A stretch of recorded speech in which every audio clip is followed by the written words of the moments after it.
Okay, folks, let's go ahead and get this show on the road because we were starting out a little bit late. I do apologize for the slightly late start here, but just had some problems connecting to their server. So I'm on YouTube's backup server. Hopefully you can see me right now, and everything's going okay. So there might be interruptions. I don't know what the deal is. Everything seems okay on my end.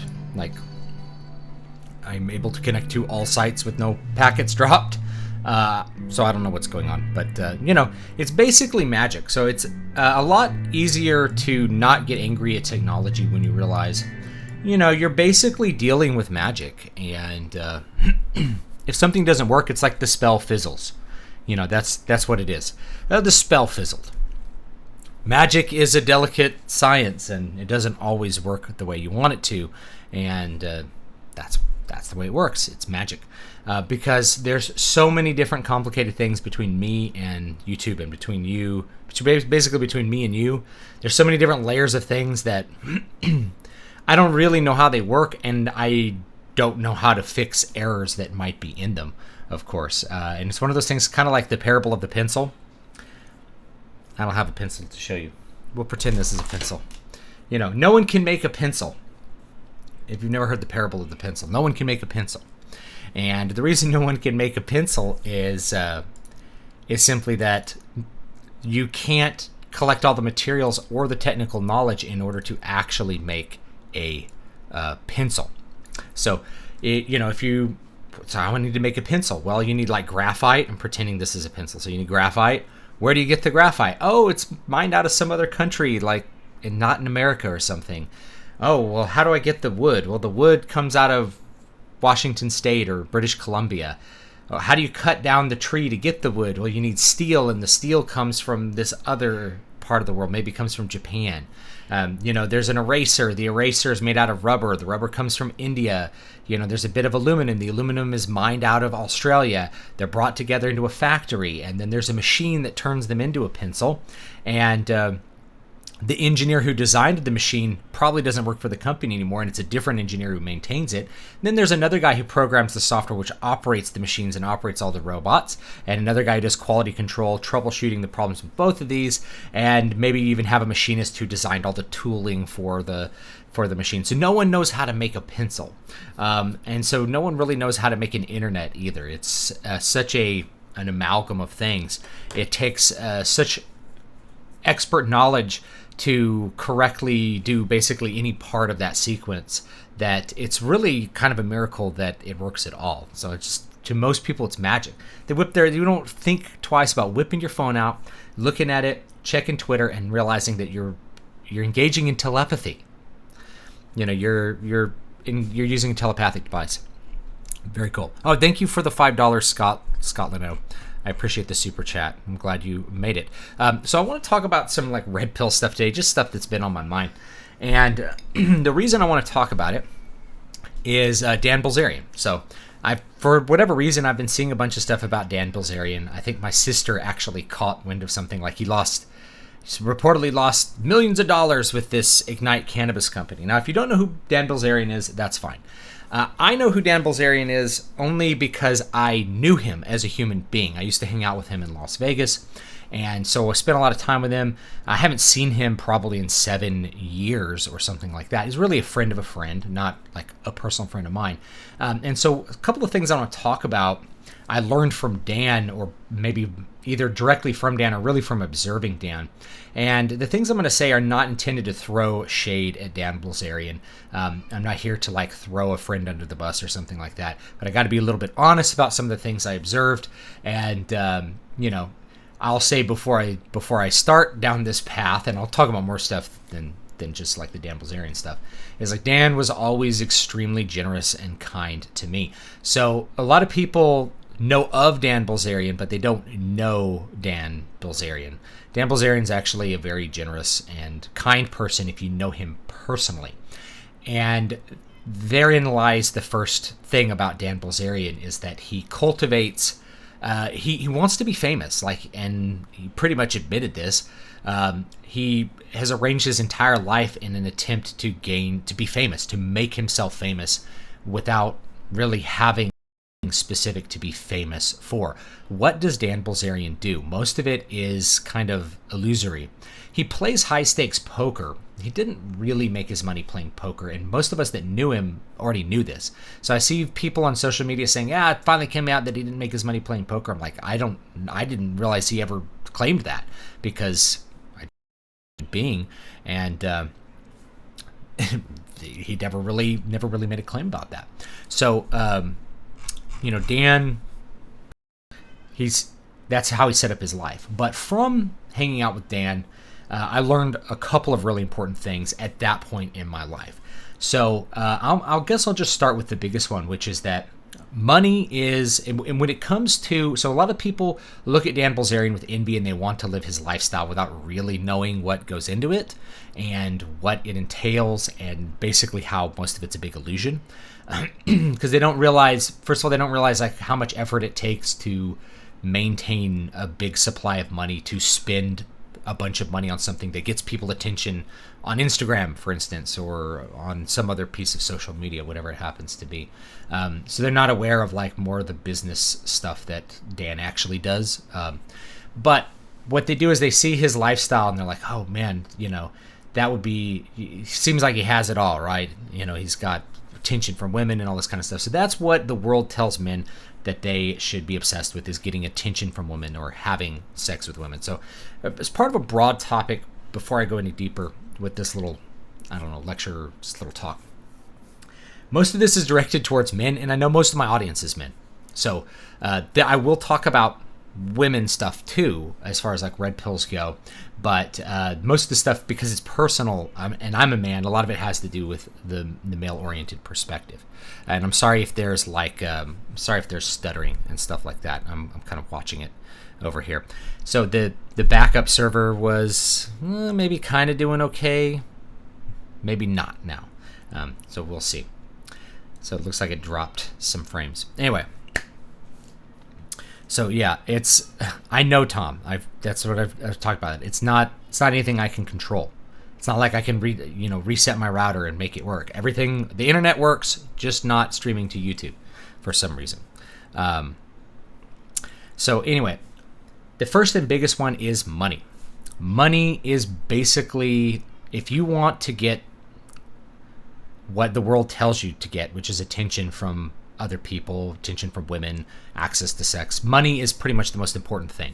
So if you're a young man and you're listening to lots of the little messages that I listened to as a young man, which is stuff like, women like musicians, or let me tell you from personal experience, being a musician is not in itself an attractive quality, except to women who have like psychological issues for the most part. It's part of, like my wife loves that I'm a musician. That's going to be like the more white pill thing, which is that, but if you're trying to like, have game and get attention from women, it really has to do with money, because Dan himself is not a very charismatic person. When you talk to him, he's actually a pretty introverted person. I would say he's not very well spoken, as far as, one of these people that just pops out and has the gift of gab.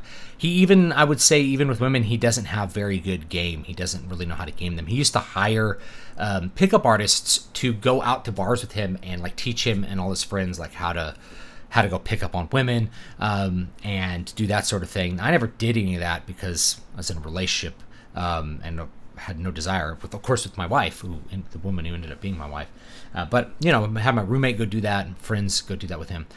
So does he have like massive game where like women are just, they can't help but be attracted to him? The answer is no. He sets everything else up to overcome that, and it really comes down to money. Oh, Dan Bilzerian has, he looks like a bodybuilder. He does have an okay body, but that body is also the product of money. You don't realize that money can buy you a good body, and it's not just women buying breast implants. If you're a woman, you can pay to have your body improved directly. As a man, you can do that too. You could have implants, but as a man, it mostly comes down to buying hormones. Dan Bilzerian uses steroids, and uses a very expensive pharmaceutical grade steroids, which are more effective and have less negative side effects than the crap that you're going to get from China. So if anybody here's into like performance enhancing drugs, Dan was always open to me about using steroids. I think he's always been pretty open about using hormones. So that body is the product of drug use, product of drugs that make that body happen. It is way harder to get a six-pack natty in general, because I've done it, than it is to do it with the assistance of like Winstrol or whatever cycle you're going to use to try to get really lean. And I know he uses GH and stuff like growth hormone's extremely expensive. If you guys don't know anything about steroids can be pretty cheap depending on what you're using. So a lot of guys that are in the gym, they'll, this is a bit of a red pill thing. They'll spend hundreds of dollars on supplements. They'll go down to GNC and they'll buy a bottle of this, bottle of that, bottle of this, bottle of that. And if they just spent the same amount of money on steroids, they get 10 times the results and probably wouldn't have any more negative health effects if they did it like moderately, or if they got good sourced stuff, because the supplements are full of all kinds. You don't even know what's in those, right? They're going down and buying pro hormones that make them get gyno and stuff like that. And it's like, if you just went to the biggest guy in the gym and said, "Hey, I want to get big like you," and he'd be like, "Okay, little bro, let me show you what's up," and he would tell you how to use steroids. Like, meatheads are totally cool like that. So Dan's body is a steroid body. It's not real. If he weren't to use steroids, do you think he would look that good? Possibly, because he could also hire personal trainers, personal chefs, dietitians. That makes it easier to get diced and to look that way. So money buys the body that you want, because it can buy the hormones which will produce the body that you want. Money can buy attention from women directly. You can, basically you can throw a big party and have some kind of whoever play at that big party, and you're going to get a bunch of women show up, and you can gain attention from it that way. You can basically buy ads on Instagram to get people to pay attention to you. So all the things that people want, money can get you. So as a young man, what does that mean you should focus on? Well, if you're really worldly, that means money should be your top priority, because with money, you can buy everything else. Here's the flip side of that. Does all that money produce happiness? I would say it doesn't. Having known lots of people, not lots, but I don't know, probably more than your average person, who are very rich, who have as much money as anyone could really imagine doing anything with, they are not happier than the other people. In fact, I met people that were, like Dan, and the people living broke in the apartments were like happier than he was, because they just had basic fulfillment with their life. They loved another human being. They maybe had family, something like that. So like, happiness doesn't really come from a store. Doesn't mean being poor is cool. Doesn't mean you're going to be happy because you're poor. Absolutely. So really, when you look across at, when I look across at someone like Dan, the envy is not of like his lifestyle and having access to all these women who really don't care about him at all. Let's be honest, right? And then, like, of course, you can buy sex with women directly. You can hire prostitutes. I'm not gonna say he's done that for himself, but I know he's done it for at least one other person, which means he's probably done it for himself. So you can just buy directly. I know he hires models to hang out with him to foster that image. The whole point of fostering that image is to make it easier for him to gain access to other women too, right? It's not just the models. It's like he hangs out with models. Other women see him as a man of status, and they get that. So money buys you status. Money buys you the body. Money buys you the attention. Money buys you all the stuff. So as a young man, yeah, money is important. And money's important if you're going to go on the other side of that, and you're going to be like white pilled, which is that, you're going to be a moral and upstanding, or a Christian man, a religious person, a person who's monogamous, or just is not interested in those worldly pursuits that ultimately turn up into vanity and basically emptiness. Money can help you do a lot of things. So when I look at Dan, the envy is like, what could I have done with that money? I would not have wasted it that way. It's like I could have bought houses for my children to live in so they wouldn't have a mortgage payment. Think about how much freer they would be as young adults in our current economy, in our current world, if they had a house. I could adopt children, right? I could have a bigger family.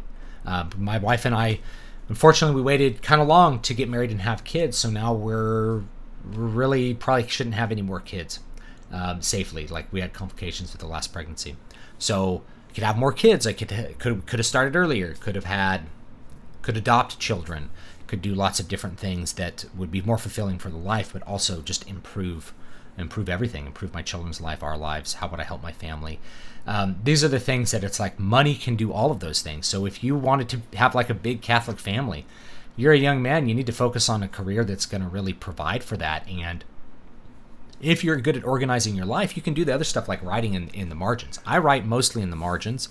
I write music mostly in the margins because I'm really dedicated to my family more than anything. And I have babies, they're intense, but that's just how it is, and I still put out a couple books a year and have a great time doing that. So that's the big one with him.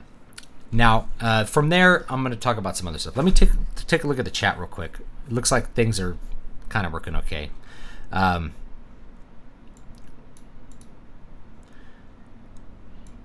Let's see, our magic. Okay, that's a good one. What's your favorite color? Black, and blue. Have I read anything by K.M. Wayland? I'm not I don't think so. I've been saying these things for years. Everything is compartmentalized. No single person can make a pencil by the very nature of how it's made. It's frustrating. It's true. Yeah.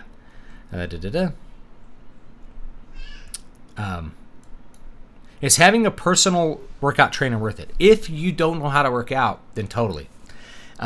Just look at it as an investment in somebody teaching you what your PE teacher never taught you. How to lift properly, how to diet, how to set up your diet so that you can have low body fat but still have energy and strength. All of these things, like I had to learn them through trial and error. At one point, and so this is the next red pill, appearances matter. The way you look matters so much more than our world actually tells you it does. Now, it shows you that it matters a lot more than it tells you. But you probably grew up in schools hearing like, it's what's inside that counts. The ugly duckling grew up to be beautiful. Or, it's like telling you to try to ignore the way people look as much as possible. And then you get out in the real world and it's come to Jesus. Because it turns out the way you look really, really freaking matters. Now, I know this person because I have been on both sides. I have been obese, and then I have been like shredded. And which one of those two do you think made it easier for me, not just with women, but with every human being I met, being fit? And that's the truth. Now, there's some things about your appearance that are not up to you. The symmetry of your face, how big your nose is. You could have surgery to correct that kind of stuff, but these aren't the things that you should focus on. The things that you can alter is going to be your body. If you are overweight, you can lose weight and your attractiveness will go way up. Basically, if you're a woman and you're physically fit or you have reasonably low body fat, you're automatically like a 7+ for most guys. That's just reality. You could have a nose that's too big, you could have eyes that are too small or something. You could have an unfortunately made face and you're still going to have a way better shot, right? And if you're a woman and you have a really symmetrical, beautiful face and you add 50 pounds onto it, a lot of men are just simply not going to be interested. But it's more than that because it's not just about attracting the opposite sex. Your appearance percolates into everything that you do in every relationship you make, business or otherwise. If there's one thing you can do to improve your success in the world, it is make yourself look more attractive. And I'll tell you a couple ways I did that. First of all, I lost 100 pounds at one point. So at one point I was obese, and I don't even have pictures. The only picture I have of me, and if you've ever been really fat, this is how it is you don't want to take pictures of yourself because you don't want to think about how you actually look. But it's at a friend's wedding, and I'm really big. I went to Vegas, cleaned up, basically just completely altered my lifestyle. Had to learn all the diet and exercise stuff basically on my own. And now if I had had money, if I hadn't been broke as a joke and I had hired a personal trainer, that personal trainer, even with a small amount of effort, could have taught me what I needed to know. What took 6 months or a year to learn, I could have learned in a month. And then I would have been way ahead of the game by a lot. So it can be. That doesn't mean you can't get that information elsewhere for free. It just means that person's going to tell you directly what you need to know, and that can really help. So I'm sorry if the connection's starting again. I'm kind of seeing it not looking that great.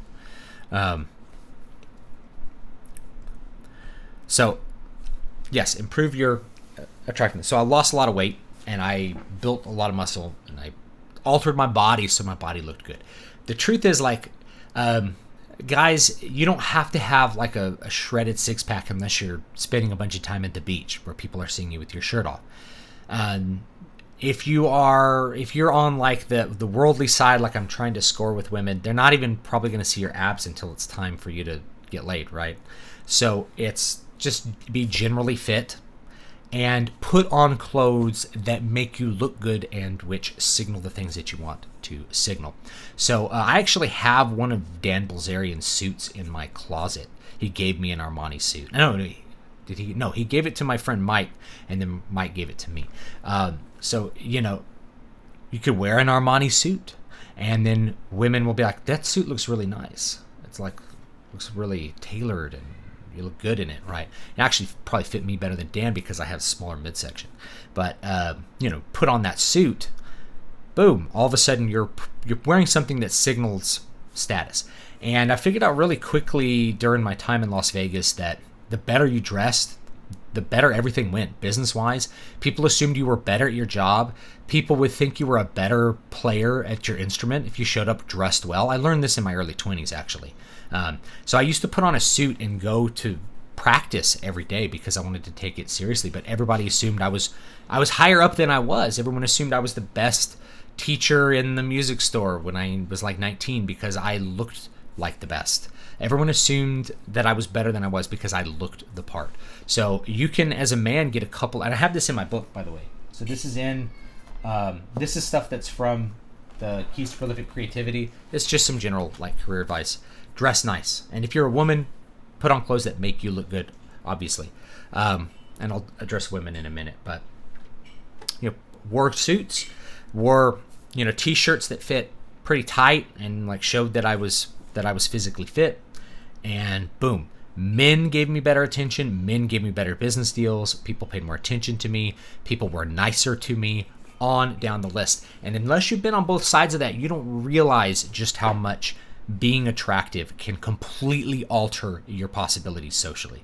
You go from basically being a person who is a nobody that nobody gives a crap about to somebody that women are slipping you their phone number while they're on a date with another guy because they're that attracted to you, right? They see you cracking a joke in the corner.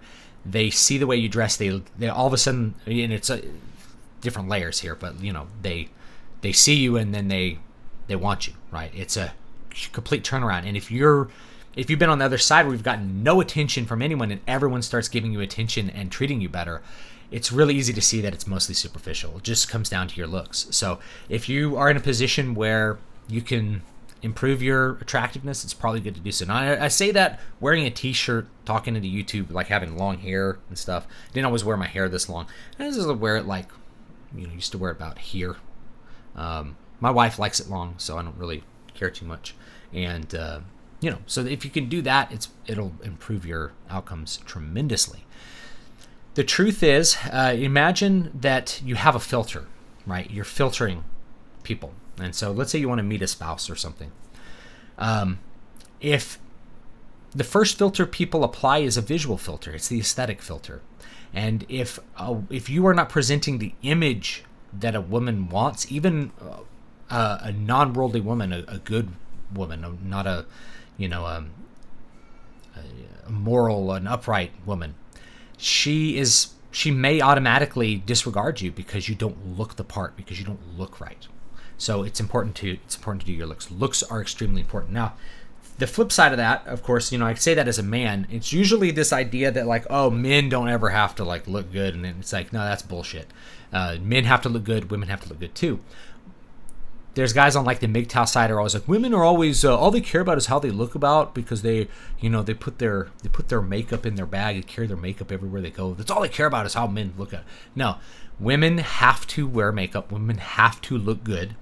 They will not get the appropriate respect from other women if they do not put on the correct dress for the occasion, if they do not make themselves look good. That's reality. You can spend some time, be empathetic towards a woman and listen to her experiences with it, and you'll see that like being a woman, yeah, it's men may envy women having the passive role, and men have to ask them out and approach them. But as a woman, you have to do, like in the professional environment, you have to wear makeup and stuff all the time too. It's not like you get the option. You don't have the option of not wearing makeup, because the truth is, again, it's that filter. If you are not making yourself look good as a woman, if you don't have your hair done nice, or you're wearing plain clothes, you're wearing sweatpants or something, and you don't wear makeup, the man who might be attracted to you, might like you, might be a really good man, he may not even notice you. He may just completely disregard you. Well, there's a sloppy woman, and he just won't even talk to her. So you don't want to lose that filter. You want to look good if you can.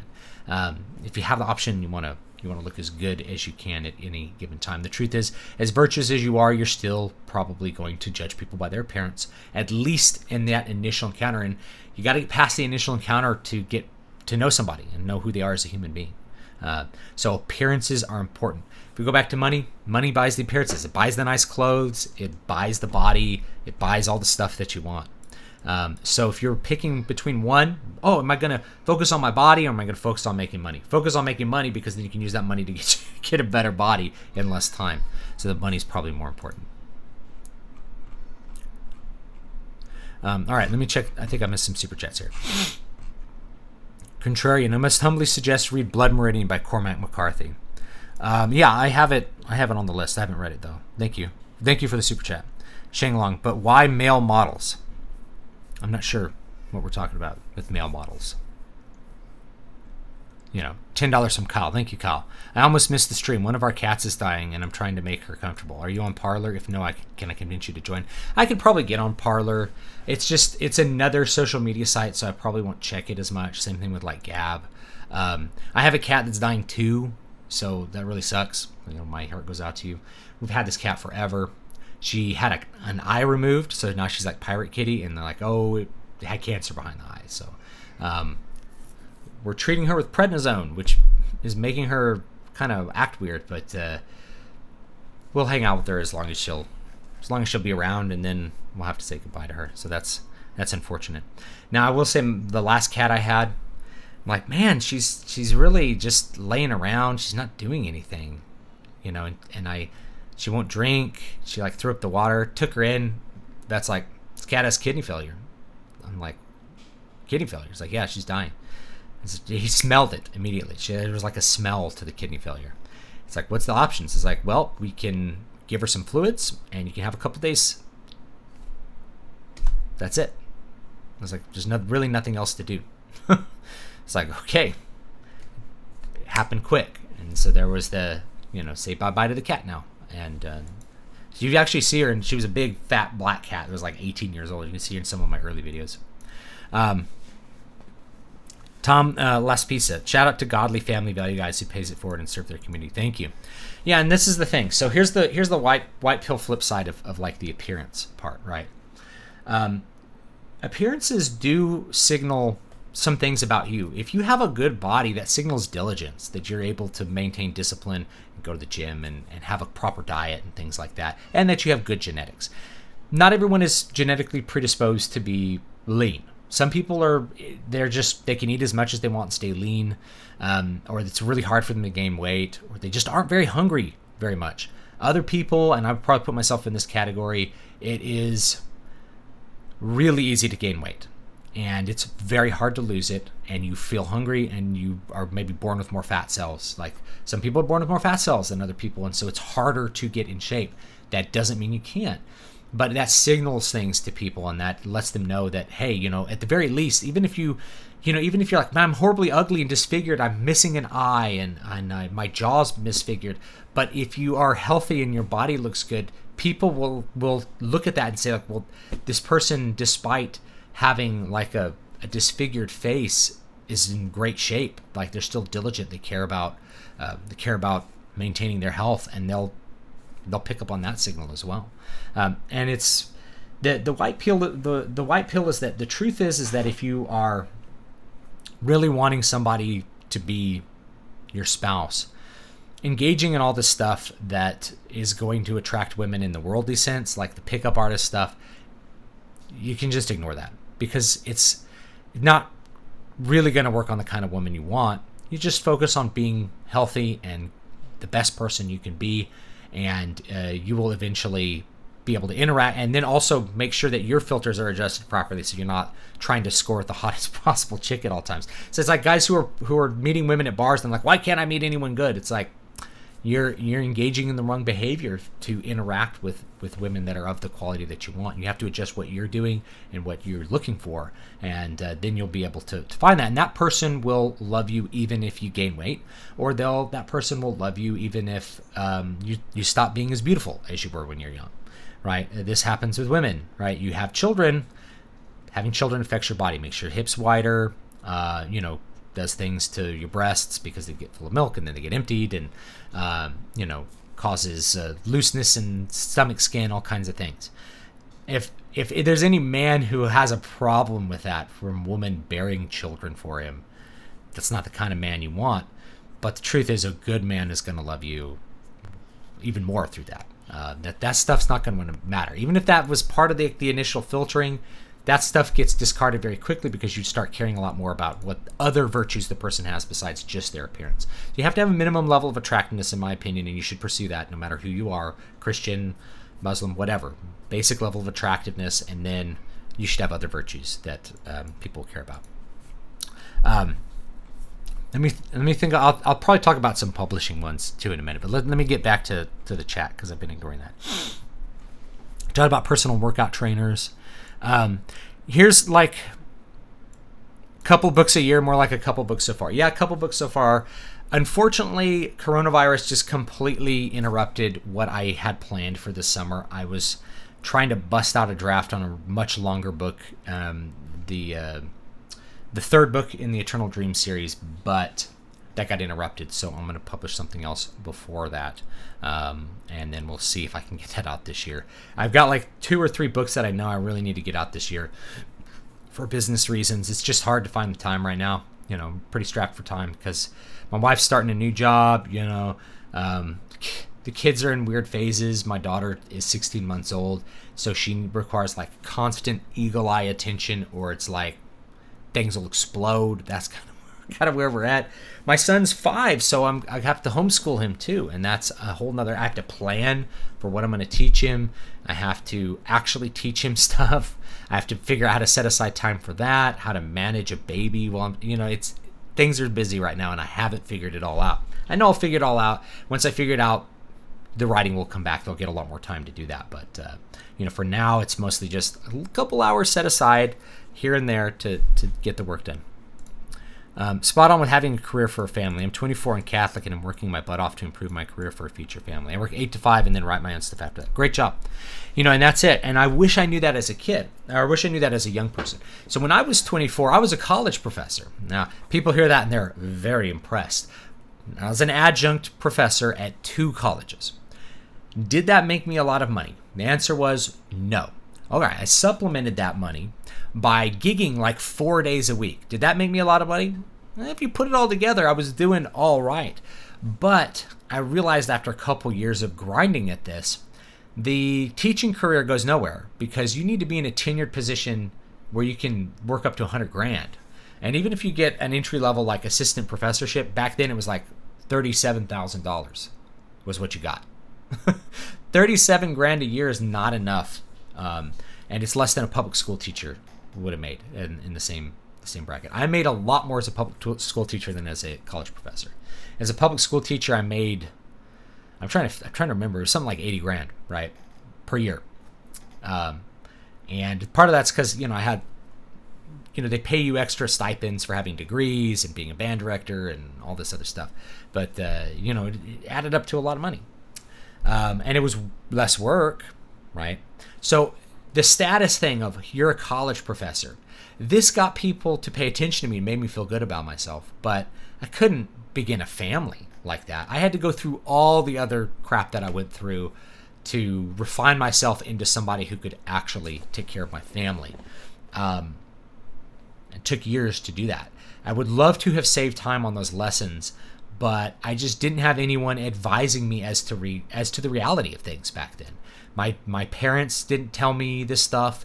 None of my peers told me this stuff or even knew about it. There was no big internet culture to communicate this kind of stuff. We were all just kind of flying blind, doing what our teachers told us to do, which is like follow your dreams and stuff. So, end up with a music degree and go and realize that there's no earning potential there. And the people who have all the earning potential skip the music degree. So there you go. It's really good if you're a young man and you want to have a family, you should focus on career, because that money, think about it, you could have more kids, a bigger house, more comfortable living, better retirement. You could do so much more for your children if you have more money. It's this idea like, oh, poor people, it's good to be poor. No, you want to have a minimum level of money, but the super rich are not any happier. That's the main thing I want to get across. Like, more money, more problems. But you can't just buy fulfillment. It doesn't really work that way. If I'm rich, it could be easy to grab a wife. I could have a trophy wife. Will you ever trust her? Will you ever think whether she really loves you? Because she didn't love you when you were poor. My wife loved me when I was poor. And so when I had money, I could trust that she wasn't going to do anything negative. She loved me when I was broke. She loved me when I was broke. She loved me when I was rich. That's where it is. I've created a NewPub fan club Discord server. Do you mind if I share the link with the chat? You can try. I don't know if it'll go through, but I'll let you link it. Remember the late bloomers back in the day, high school, the boys and girls who were ugly ducklings and then turned into Greek hero personifications over summer break? I don't. I don't ever remember that. 100% true. It's called halo effect. I'm not sure what exactly we're talking about with the halo effect, but I don't remember anyone that made those transformations. I remember one girl like losing weight over summer, like a couple people here and there, Women aren't interested in unattractive and are dumb guys. So here's the thing: is like what women are. So it's a layer. First, you got to look good. Then they get to know you. You need to have game. This is why, like, I don't want to throw shade at Dan, but like, he's not good at talking with women, right? He has to lean on all these other things. I have money. I have status. I'm attractive, I guess. In fact, I've had so many women who like hung out with him and be like, Dan is not attractive. My wife says Dan is not attractive. It's like, I don't like the way he looks. He has a weird looking chin. Like, people don't like the way he looks. Why are you with him? Well, takes me to Cancun, along with like 10 other girls. Well, I even heard him say as a joke once to a mutual friend of ours. Yeah, like, would you get with me? Would I be the kind of guy you'd get to? If I cleaned up all my STDs, if I cleaned up, got rid of all my STDs, and she was like, yeah, totally. It's like, he just told you had a bunch of STDs, and you were like, yes, I would totally marry you. It's like, come on. But it's true. Like, you have the ability to do that because the money lets you have all that stuff. So what he does is he takes his money and trades it for status and body and stuff like that. You can trade money for a lot of stuff. I think people nowadays put too much value in happiness when happiness is more of a subproduct of fulfillment. That's a good point, Brandon. That's a good point. I like that. I mean, it's more important to be satisfied than happy. Happiness is a temporary fact. It can come, it can go. Satisfaction is something lasting. I'm glad that I did something. I feel satisfied that I accomplished something. Those are things that tend to really last. How do people generally react to men who dress in a 1930s to 50s retro sort of way? Not good. So, style and say, I like him because of that. Unless they're like super contrarian metalhead dude. Sorry for the interrupt. Unless they're super contrarian metalhead dude, nobody's going to look at you dressing or the current style and not like you. So it's just an optionality thing. I wouldn't dress like 30s to 50s unless it was something specific. But luckily, fashion hasn't changed that much. It's mostly the way suits are tailored. So, you can wear a suit. I used to wear a suit every day to work, no matter what, because people treat you differently when you wear a suit. If a man was born with a lot of hair like Robin Williams, should he continue to shave and wax his entire body for the rest of his life in order to look good in aesthetic presentation? Depends what you're showing. First of all, I don't think having a lot of hair like Robin Williams is necessarily bad aesthetically. A lot of women like hairy dudes. I know that sounds weird, and men aren't going to judge you negatively for having hairy arms. So when would you want to shave or wax your body? Well, if you like are shredded and you want to show that you have like a cool six-pack, that's when you shave your body. And if you're not doing that, then you probably don't need to do it that much, right? If you get married to a woman who's fine with you being hairy, you probably don't need to do that. I think my wife has told me she doesn't want me to like shave my body. So even like if I got down to like a good body fat percentage again, I don't know if she'd even want me to do that. She likes me being hairy, I guess. So same reason I have a beard and long hair. It's my wife's preference. I'll do whatever her preference is. She's the only woman I'm seeing, One event that stands out to me is when I got into a fight in school. The kid was a known ass, so I just got a 1-day suspension. Day I got back, everyone wanted to talk to me. Surreal. Yeah, it's just a thing. And if you've been on both sides of that, it's just a weird feeling. It's like, why are you talking to me? Why does everyone want to talk to me? What's that about? Where does the sin of vanity come in when it comes to aesthetically looking good and caring about superficial looks? Whoop. Let's show. Okay, there's the Discord. Sorry, I missed something. I'm trying to get to stuff in order, and things are stuttering on the stream, so I'm trying to just make it work okay. Where does the sin of vanity come in when it comes to aesthetically looking good and caring about superficial looks? Well, I'm not a theologian. This could be a great question for, a non-layman like a priest. Vanity is a character flaw. I'm not sure I'd call it a sin. I know we have like the seven deadly sins. Vanity is when you're putting your appearance above other things which matter more. So if you are not providing for your family, for example, if you're not attending to your real obligations in pursuit of your appearance, that's vanity.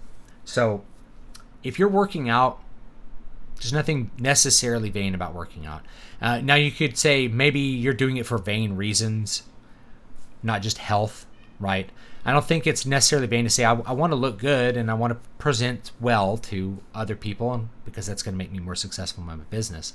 But if you're wanting to be looking good simply because you want attention, then you're probably in the vanity side. But if let's say I'm going to go to the gym, and instead of doing something that's more important, like I'm going to leave my crying girlfriend to go to the gym to make sure I can still have my abs, right? If you're leaving your crying girlfriend on the couch to go to the gym, you're probably exercising in vanity. Unless you're like a professional athlete and it's really like, I have to go because I have a triathlon coming up. I can't miss a day of training, honey. But even then, I would probably say you could train later. So I think if you're foregoing your normal obligations to pursue that, then yeah. If you're spending money on makeup, if you're buying really expensive makeup and you're going ass backwards into debt to do it as a woman, that's vanity. There's a great Kerr bit about Larry choosing a financial guy. He chooses one that has an ugly wife. Reason being, the one with the ugly wife has morals and is less likely to embezzle. Oh, is this from, this sounds like a Nassim Taleb thing. You pick the surgeon with the big hands. I actually put that in a book that's going to come out. You pick the surgeon who doesn't look like a surgeon because he's successful due to how good he is, not how he looks. So looks can go counter, right? I walk around with long hair, hippie long hair, and it just has it's a signals freedom. It's like this guy can grow long hair and it doesn't negatively impact him. He must be really good at what he does. So there's the cross signal there. That's a really good point, and it's something we shouldn't ignore. If you're completely conformist, you could probably do fine with that, but it's like cussing on social media. It's a signal that you have freedom. Like you don't have an employer who's going to get mad. Oh, David Dilks, would you rather see Warcraft 4, StarCraft 3, or a new Blizzard RTS game in a new genre? I wouldn't mind a Cartoon Craft or Jurassic Craft.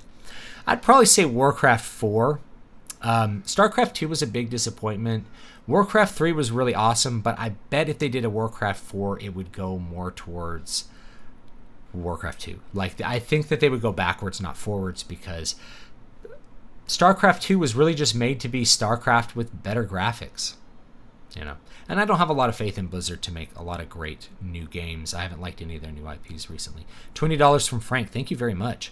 I'm writing about my journey to redemption after battling dark days of my early 20s.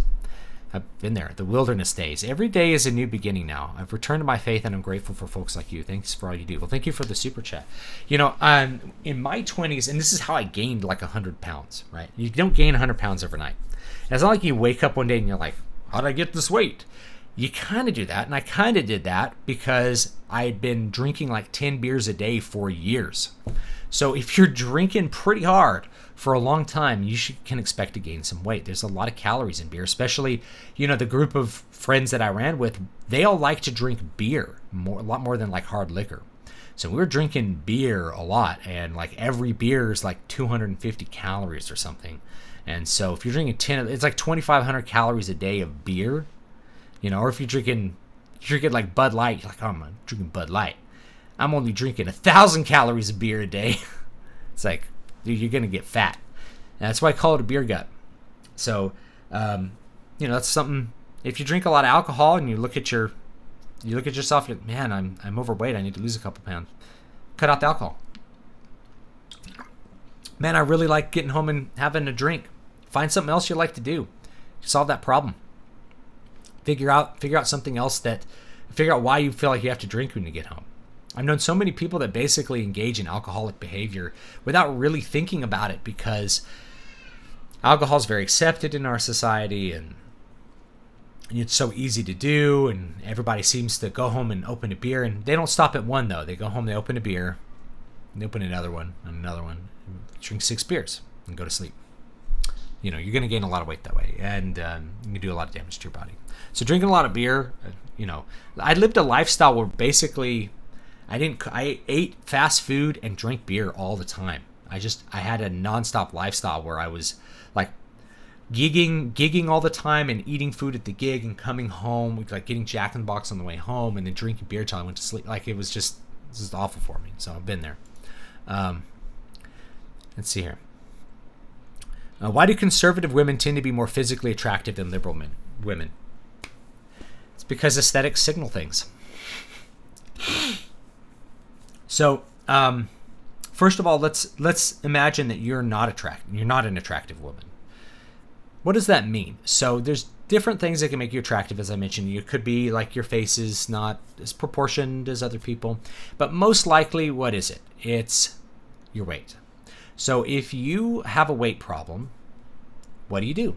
You can look at yourself in the mirror and you can have a hard conversation and say, I look this way because I have made choices that have led me to look this way. If you do that, then you can obviously do the next part. If I made choices to look this way, then I can make different choices to look a different way. And you're going to do that. Or you can do it for your health too. It's like, I'm unhealthy. I made choices to get here. How to make choices out of that. Or you can look at the other side, which is to try to justify what's there. And that is a swifter and more destructive path, but it doesn't leave you with the constant feeling like that you're inadequate. Because the feeling of inadequacy really comes from the fact that you're not where you want to be. So you conjure up things like healthy at any weight, which is completely untrue. Attractive at any weight. Anyone can be attractive. These sorts of rebellions against the very aesthetic idea, they always come from the left. And that's because, you know, most of the modern and postmodern philosophies which have to do with aesthetics, which is modern philosophy is you can make your own aesthetics. Postmodern philosophy is anything can be an aesthetic, which fat people could be beautiful. Well, I'm a pre-modernist when it comes to aesthetics, let's say. So those tend to be clustered in the left. So women who are already attractive or who have done things to improve their attractiveness, they are not going to buy into those sorts of lies. And they're also keenly aware that equality is neither possible nor desirable. So they don't really want the equality that comes with reprogramming people to think everyone is attractive.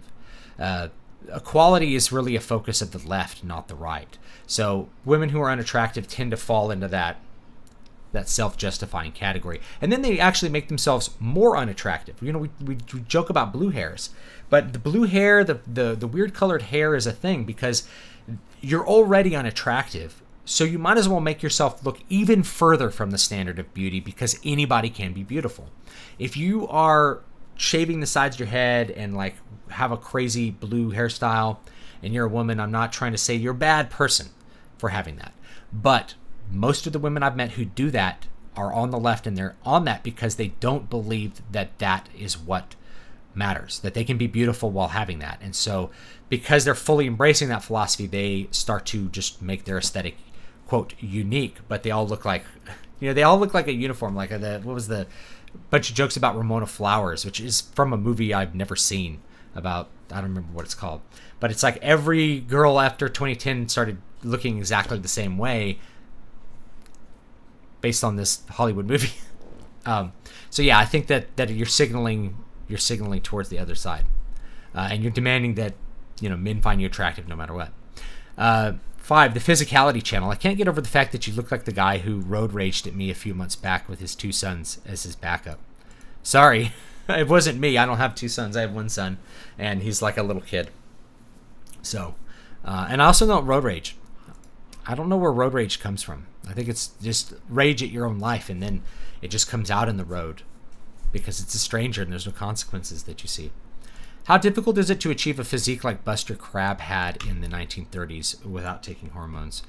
I'm not a physical fitness expert. You can watch other channels to get like fitness advice. I'm just gonna pull up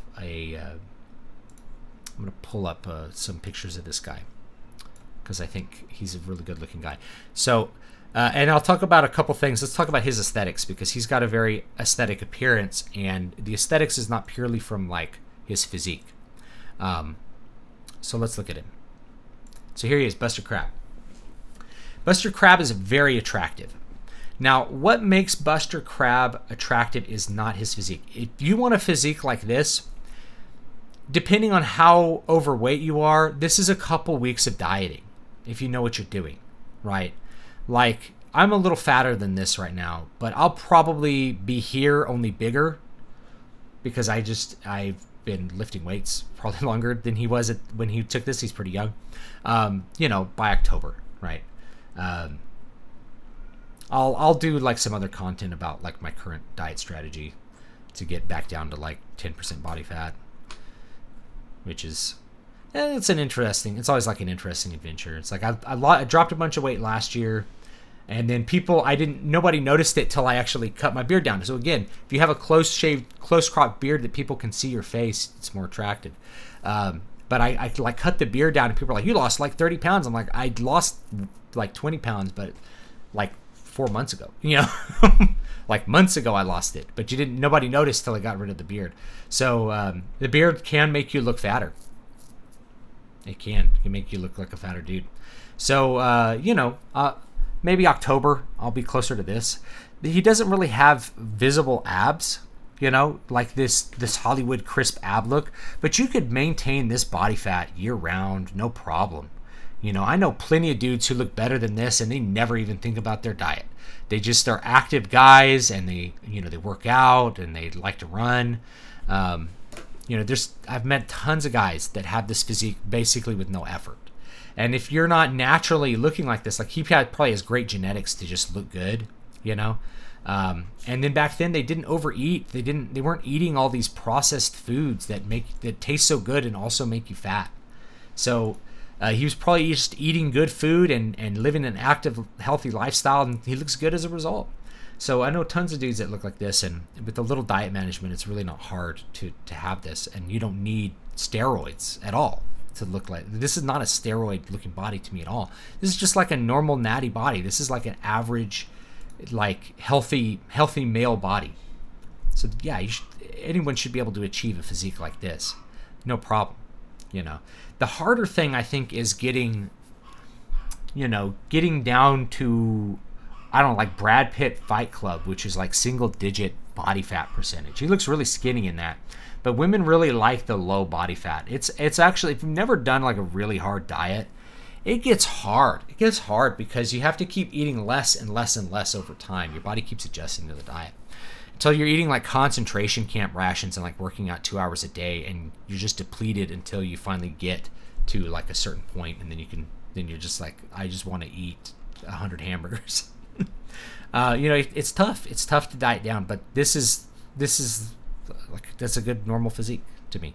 But I'm not a fitness channel. Other guys will tell you exactly like, this is how you diet, and this is the way you approach a diet. And I can show you how I've dieted in the past and how I'm dieting right now.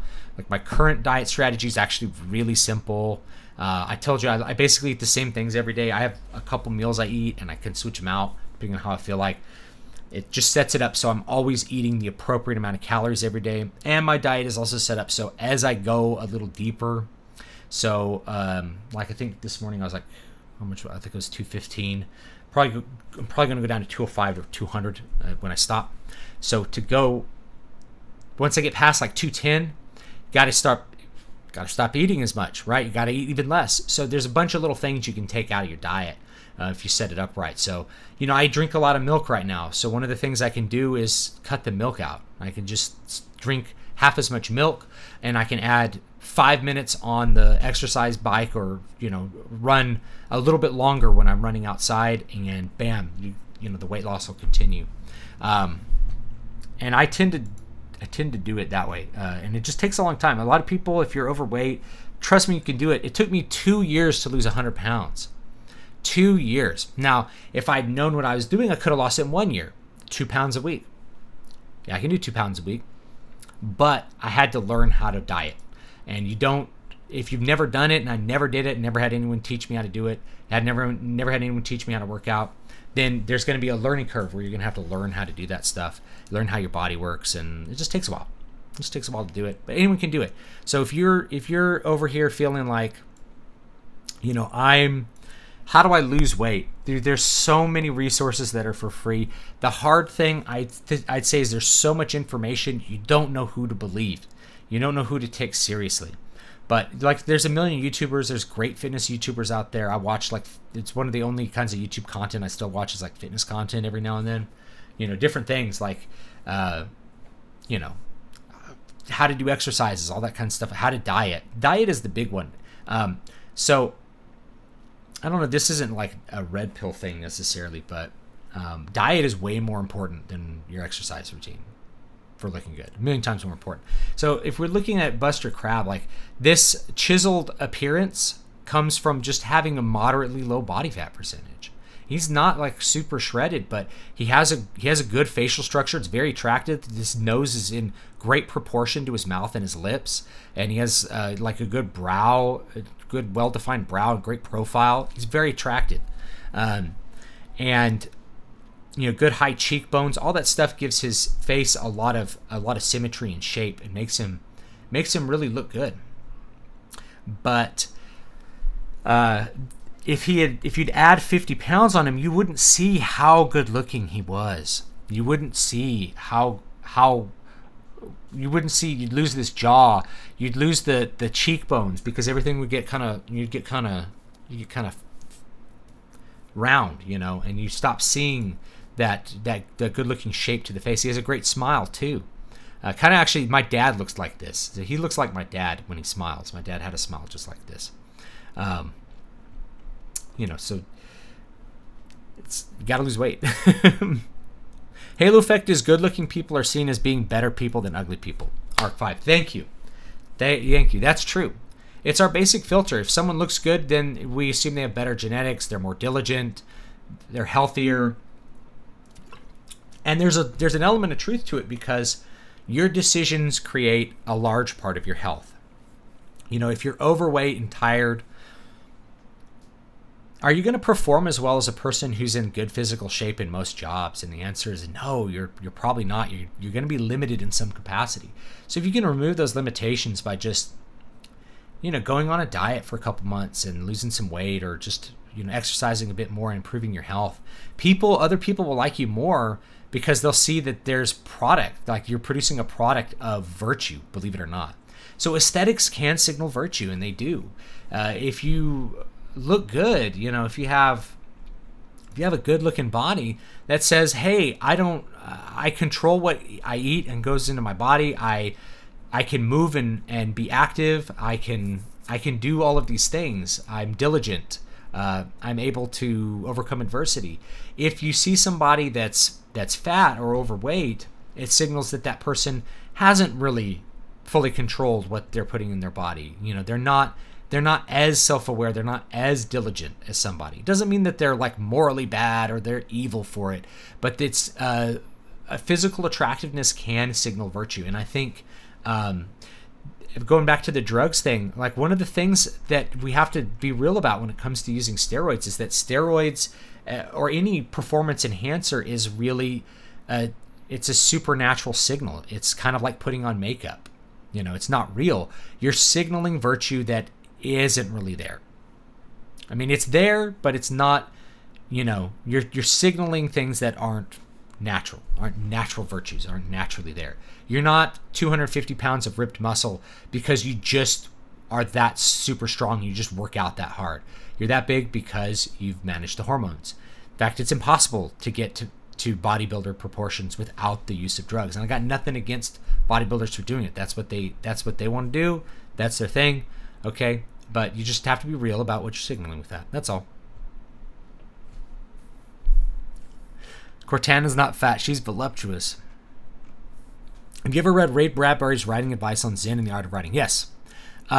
So yes, I have. I'm trying to remember. He has some rules on that, and they're pretty good. Which is like, you must finish what you start. You must publish. You can't rewrite except to editorial order. I think that's those, right?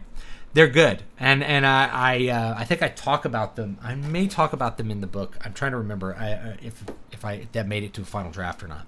So yes, that's good. One of the big ones is a lot of if you follow writing advice on Twitter, you're going to get the worst writing advice possible because people are there to placate themselves and to make themselves feel better. It's the same kind of thing as people tweeting out about how to be attractive when they're like 400 pounds, right? So they're like, oh, if you're not ripping your first draft to shreds, you're exercising vanity. It's like, no, I know how to write, so of course I don't rip my first draft to shreds. I fix the small problems that might be there that I didn't foresee when I began writing it, and then I publish it. I never rewrite except to fix something that's really bad. And I do as little rewriting as possible because I plan my books out and I know what I'm doing ahead of time. So no, I don't destroy my first drafts. And if you go back to the old pulp writers, they pretty much wrote one draft. You know, H.P. Lovecraft didn't have time to write 20 drafts. Okay, he wrote it and mailed it off. You know, the guys who write book after book after book, even back in the pulp era and today, they don't spend a bunch of time rewriting their draft. But if you're in the old pub sector, if you're in the traditional publishing sector, they more really will want you to do that. I think people really like this idea of the starving, tortured artist, but it's stupid. Artists shouldn't be starving or tortured. You should love what you're doing, you should enjoy it, and you should be able to produce the product you set out to produce and not have it be a horrible experience. It's like these writers are like, these are the kind of, they remind me of battered women. You know, it's like, he hits me, but I deserve it. It's like, what? No, you don't deserve to suffer endlessly as a writer. It should be a fun experience and a fulfilling experience for you. You don't deserve to suffer endlessly in anything. Right? There's always some things that are hard, some things that are harder than others. But if writing is some horrible experience that destroys your ego and it takes 8 years to publish a book, who on earth would want to do this? Why are they engaging in this? Engaging in some sort of inferiority complex. Don't do it. You know, that's kind of why here's the red pill on publishing too. It's like you go through all that trouble to get published and then you make less money than you would have made just putting it out on Amazon and like making a few YouTube videos about it. If the publisher decides they don't want to support it, then like you're kind of SOL. You're probably not even going to finish your series on your contract. Tom Lespisa, thank you. Got to get off to bed, but thanks for the chat. Thank you. Speaking of steroids, is it really true that they shrink your wee-wee? No, it shrinks your testicles. Here's the thing about the shrink your wee-wee thing, is that you can actually have impotence depending on what steroids you're in. If you've never heard of Decadick, if you're using Deca, which is a very powerful, a lot of bodybuilders use it to pack on mass. It's a really effective steroid. It causes really high levels of estriadol, which will prevent you from having a proper erection. So basically, you have erectile dysfunction. And so this is why bodybuilders who know what they're doing, they'll be taking what's called an aromatase inhibitor, which will stop a lot of the free versions of, I mean, a lot of these are not replications of testosterone.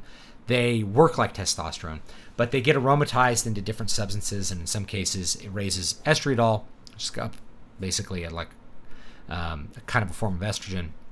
That's going to have an impact on your body. So you take an aromatase inhibitor, and it blocks a lot of the conversion of testosterone into estrogen through an enzyme called aromatase that you have in your body. So if you have excess test, your body was going to want to convert that into estrogen. So you have to take chemicals to avoid that too. So no, it doesn't shrink your wiener, but it can cause erectile dysfunction. And so then you have to stop and take a step back and say, why am I doing steroids? Okay.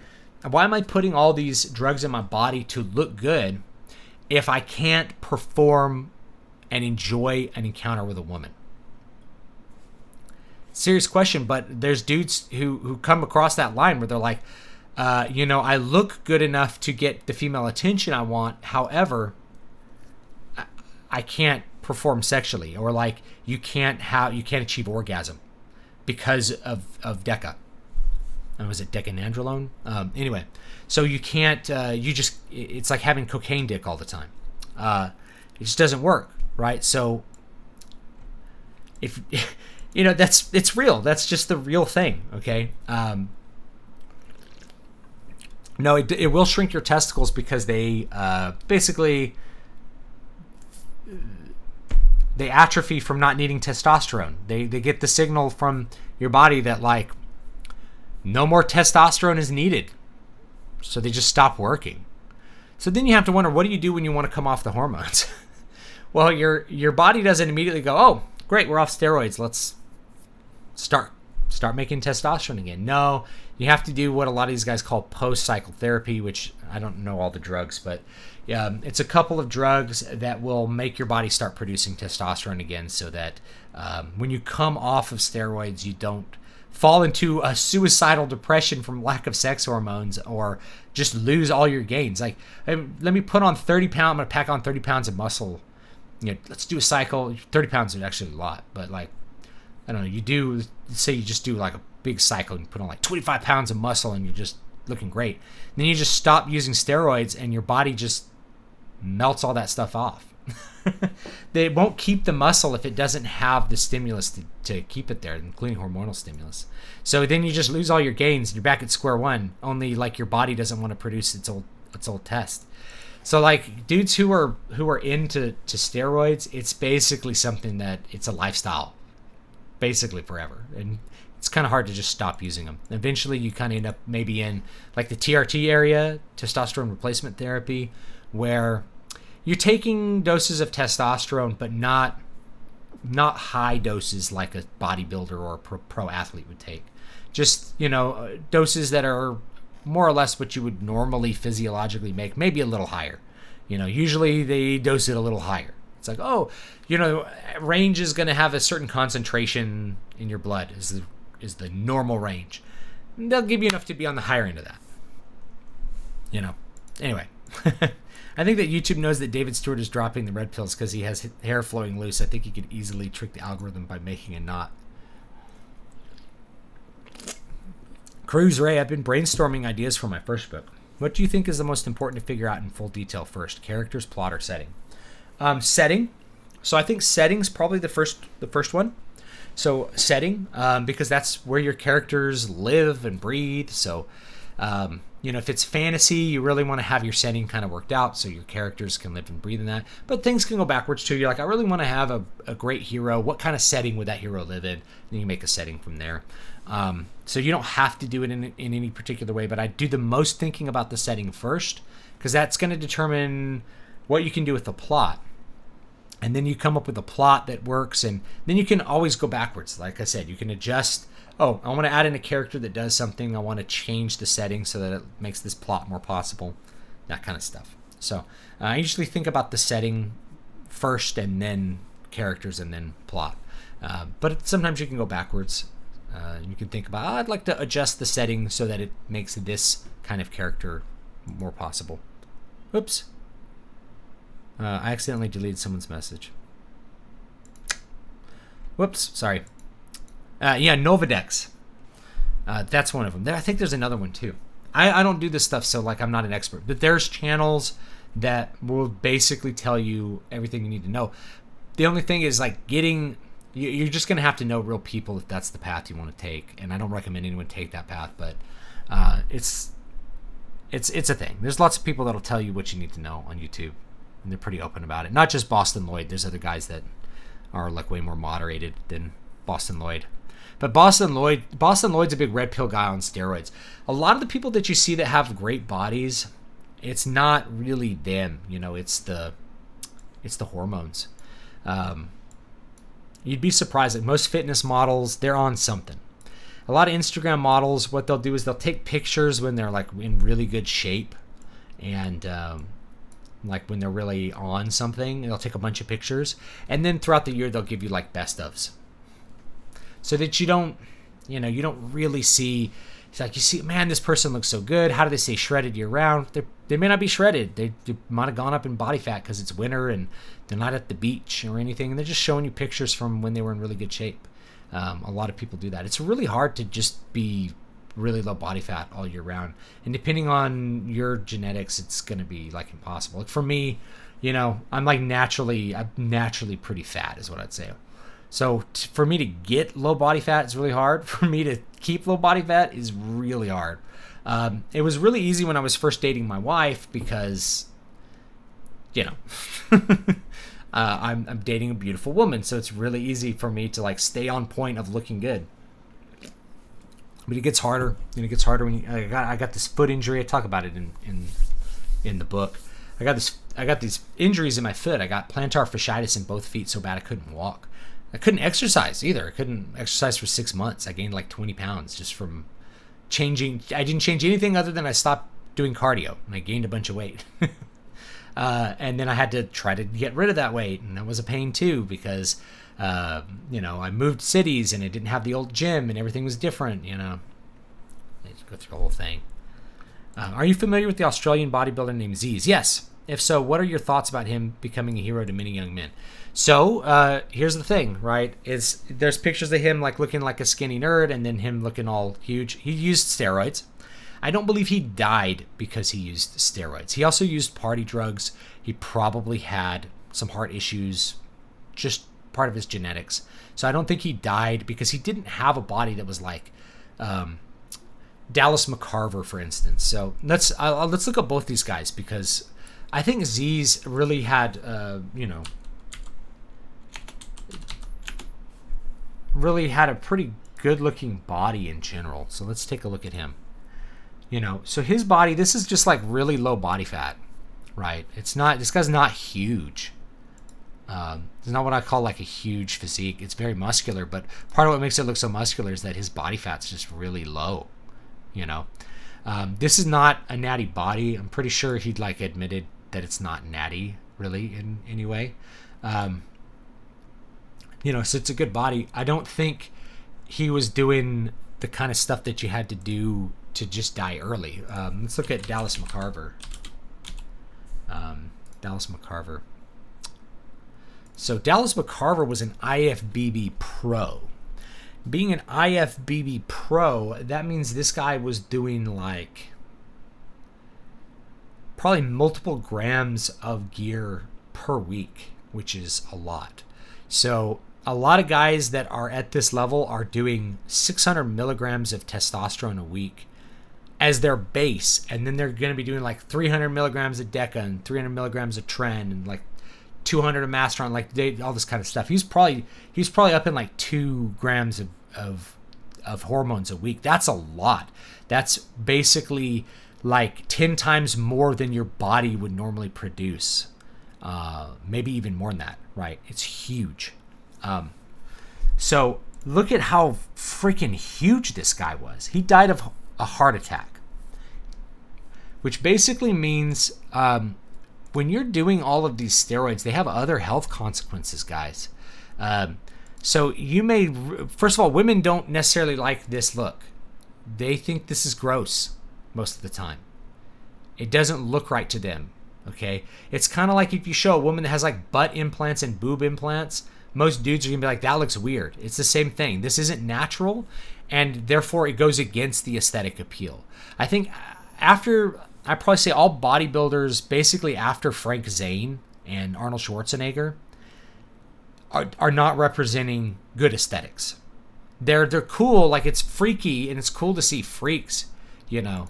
Like this dude is a freak, but it's not aesthetic. It's not pleasing, you know. A woman would not look at this body and go, I want that around me. That woman would look at that body and be like, what's wrong with his abs? It looks like he got his abs torn from birth or something. You know, they'd be like, what's wrong with this guy? Why is he orange? You know, it doesn't, here he is a little smaller. He looks more aesthetic when he's smaller, I think. But he kept getting bigger and bigger. He got heart failure. You get big upticks in cholesterol from a lot of these drugs, especially, I think, some of the more popular ones, like, I think, Dianabol, aka D-ball, which is what all the old classic guys used to use. Classic, like, 70s guys. Dianabol was a huge steroid back in the 60s and 70s. And it causes heart problems. You get a lot of uptick in your bad cholesterol and stuff like that. So if you're not taking care of that, you could die. And he probably already had predisposition towards heart disease, taken huge amounts of gear, and it's gonna kill you, man. It can. This is not the way to live. Now, there was another bodybuilder that died this year who I'm trying to remember. Luke Sando, I think. So he died, and what was initially reported with Luke was that he committed suicide. Now, I don't want to take this lightly.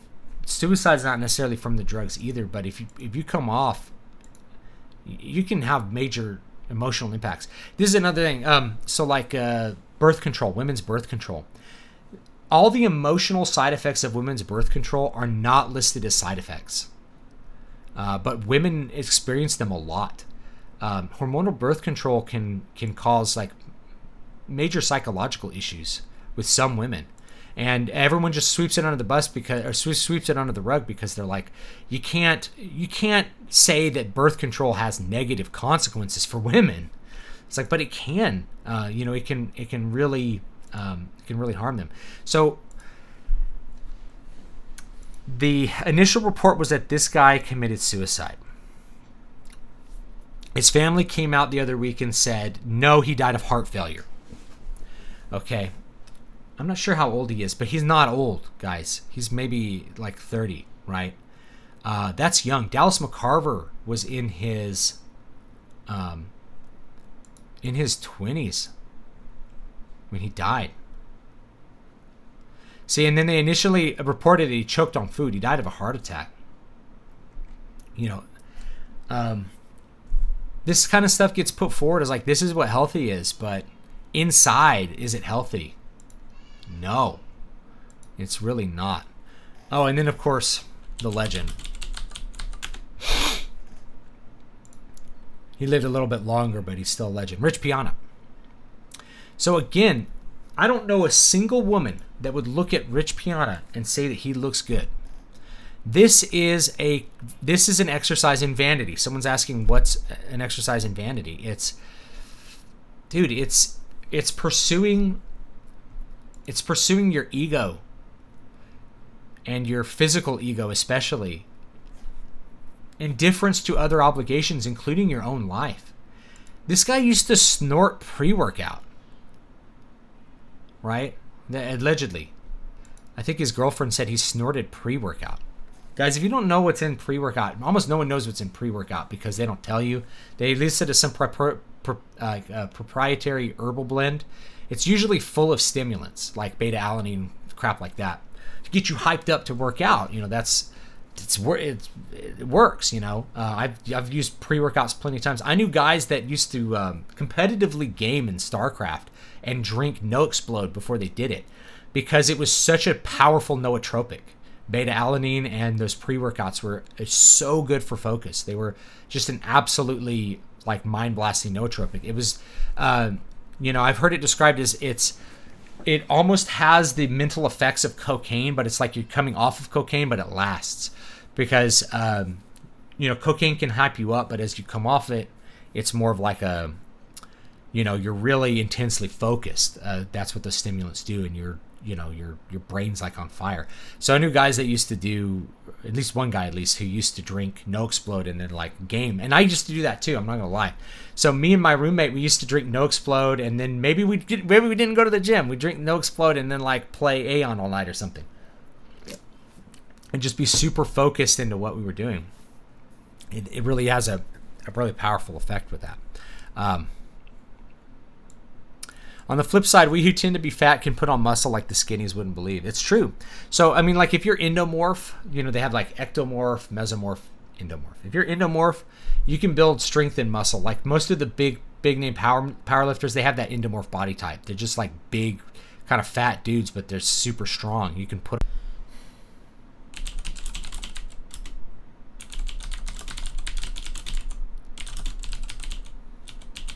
Oh, there we go. We're back. All right, let me get the super chats real quick while it's working. So Z's, day one homeschool. You don't squeeze triggers. You don't squeeze triggers. You squeeze lemons. You squeeze. It's my speech my dad gave me. You don't squeeze triggers. You squeeze lemons. You squeeze titties. You pull triggers. That's my dad's shtick. Kumail Nanjiani thinks that he was given some juice and Hollywood intended to make him AAA list person of color celebrity overnight and then phase out the old aesthetic. That's interesting. I think they'd be more straightforward. They'd be like, we're going to give you this personal trainer, hook you up with this guy. Producer or whoever it is, your handler, your agent, they hook you up with a personal trainer. Personal trainer's like, we really want to take this to the next level. We need to put you on some hormones. At very least, it's like we'll start you off with just like some tests. We'll do like 600 milligrams of test a week, split into like 3 shots. We'll shoot you up in the butt 3 times a week. Each time you come see me, we'll give you a test shot. And then, all of a sudden, bam, their physique turns around. They look great. Of course. Yeah, of course. All right. Anyway, I want to read this one because I think this one, if you ask a real fitness YouTuber, they'll probably tell you this. I was reading about certain foods that carry the nutrients that boost your testosterone levels, like tuna, egg yolks, beef, beans, and condiments, such as hot sauce. Is that true? It could be true, but it's probably really marginal. Like, your testosterone boost is just very little. Like, it does it maybe in some ways. They've tested, hey, doing squats can raise your testosterone a little bit for a couple hours.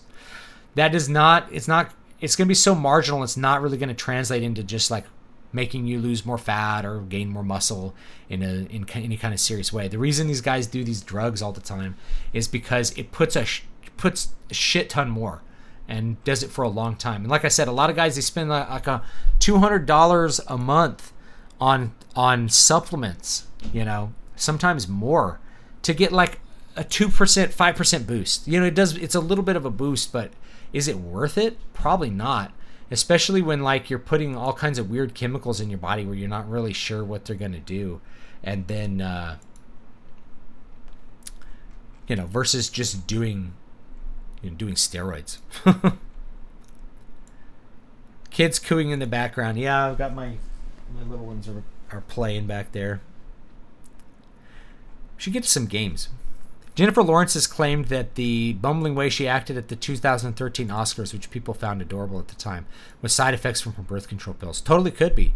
Usually the side effects are like you're emotionally distressed, you go through periods of depression, no libido. I think they've proven that it kind of changes the way women view men. Like they're attracted to different men when they're off of hormonal birth control. They're attracted to more masculine men, if I remember right. So this is interesting. Yeah, and YouTube shut me down because I was saying something bad about old Rich Piranha, the great one. All right, let's play a game or something. for a couple minutes. I talked for almost 2 hours, so we're almost out of time. Let's see if there's like one thing I can do in Oblivion, and then we'll call it a day. They say those foods had vitamin D and zinc in them. Also, I read that chocolate has a lot of zinc in it for something like that. Yeah, I don't know, like, but I'd rather take there's a fly in here. Almost got it. I'd rather take a zinc supplement than eat chocolate, because chocolate has a bunch of sugar and crap. If I'm eating I ate a cookie. I made cookies for my wife today. And we'll talk about stay-at-home dad. I made a bunch of cookies for my wife, and my kids helped me. It was really cool. I should have videotaped it. We made sugar cookies. My wife can't have gluten. She's allergic. So we made gluten-free cookies. She never gets to just buy cookies that are any good. So I made some cookies today. And I ate 2 of them. I ate 2 cookies. I had a peanut butter cookie and an iced sugar cookie, and they were delicious. They were really good. Now, if I'm like, I need some zinc, I'm going to eat a chocolate bar. Is there something else that has zinc, versus eating 150 calories of sugar?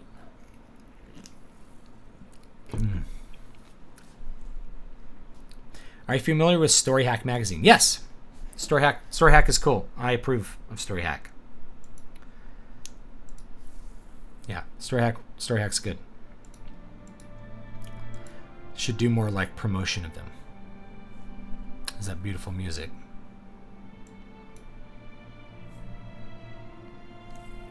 Here we go. Where can you buy zinc supplements? If you buy Airborne, Airborne's a zinc supplement. You buy them at the grocery store, drugstore, Amazon. Supposedly it's good for your immune system. Like, you can take zinc. So, and like most supplements like that, I kind of have a view of, upside downside. So, is there a downside to taking a zinc supplement? And you look at it and it's like, there's not really, taking too much zinc is probably not going to hurt you very much, as long as it's within reason. So you can supplement it. If you're taking like too much, what is it? There's one vitamin that, like, if you take a super dose of it, it can like kill you. I don't remember what it is, like vitamin K or something. But most vitamins, if you take a super dose of them, they're just going to give you diarrhea, so you don't want to do that either. But, for zinc, you're probably not going to have like a bunch of problems. Or like vitamin C, right? Vitamin C probably does nothing. I can't seem to find any evidence that it does stuff. People swear that it works on your immune system, but it's like, I got sick. I'm like, yeah, I took the vitamin C. I took the elderberry because it's not going to hurt me to take it. And it could help me. So it could help me. Probably not going to do anything negative to me. So you can take it. Yeah, you should get your vitamins from food. That's true. But I take a multivitamin, and it's better to have a good diet, I think, than to have a bad diet plus vitamins, but have some extra vitamins. It's fine. I think I'm going to start taking this supplement called Greens. It's just like a bunch of chopped up, it's like powdered vegetables. You don't get any of the fiber, but it's got a ton of micronutrients. So I might start taking that, like throwing that somewhere in my diet, just to see what it does. Because I don't think there's a big downside to it. I eat a ton of vegetables as it is, but I don't eat a ton of varieties of vegetables because I just don't. I probably need to. Probably need to eat like a lot more varieties of vegetables.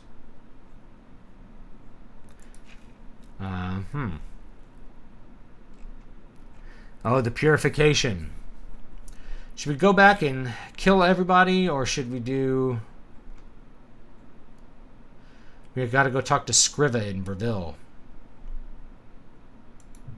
Alright, let's go talk to her. Vitamin A will kill you and drive you insane. Kyle, yes, that's it. Kyle Potter remembers. Yeah, vitamin A. So, like, not having enough vitamin A, it's like I'm night blind. I can't see anything. If you have too much vitamin A, it's like you're crapping blood and having hallucinations. But it would be pretty much impossible to have too much vitamin A from like eating carrots.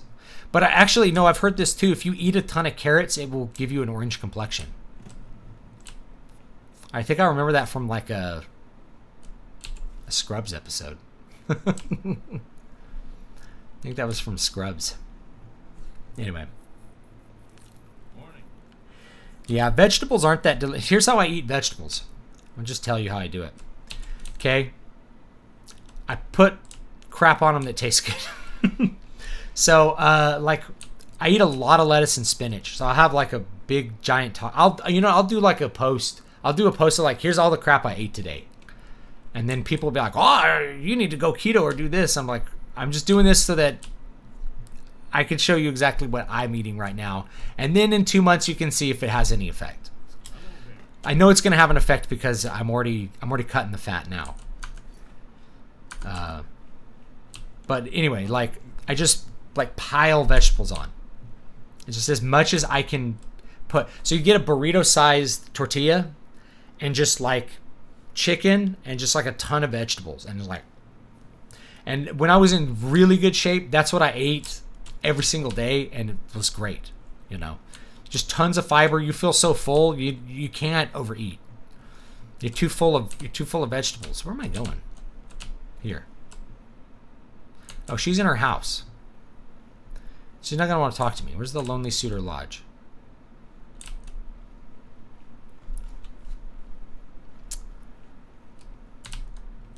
Let's look at my map because I don't remember. But yeah, I like eating tons of vegetables every single day. I just don't have a lot of diet variety, and diet variety can actually be bad because you won't be hitting your targets when you're trying to lose weight.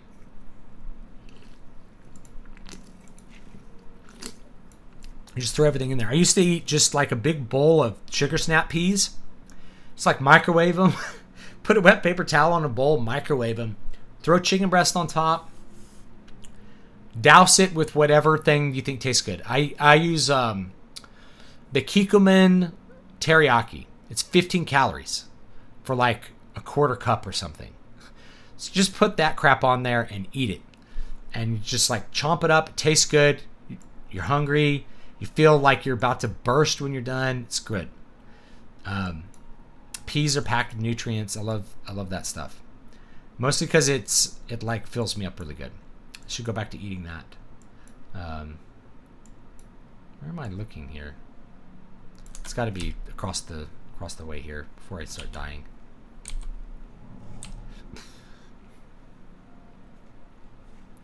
The one thing that helped me curb cravings is one of those greens that had yeah, that's what I'm thinking of.